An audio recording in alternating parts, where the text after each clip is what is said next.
Saudaraku, konflik antara gajah liar dan warga kembali terjadi di wilayah Pintu Rimegayo, Kabupaten Bener Meriah. Kali ini satu unit rumah warga mengalami kerusakan parah akibat aksi merusak gajah dengan kerugian diperkirakan mencapai jutaan rupiah. Insiden tersebut terjadi di Dusun Bugamaju, Kampung Ulu Naron, Kecamatan Pintu Rimegayo, Kabupaten Bener Meriah pada Minggu 10 Desember 2023 sekitar pukul 22 waktu Indonesia bagian Barat. Babinsa dari Kromil Pintu Rimegayo, jajaran Kodim 0119 Bener Meriah, Serda Moh Jakfar menjelaskan bahwa rumah yang menjadi korban adalah milik Sofian AR, 56 tahun, seorang warga setempat.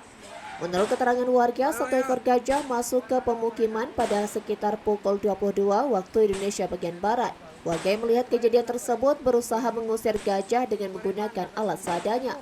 Meskipun telah diusir menggunakan mercon atau petasan, gajah tersebut tidak menghiraukannya dan terus merusak tanaman warga serta salah satu rumah. Dari Bener Meriah, Bustami, Tribun Gayo.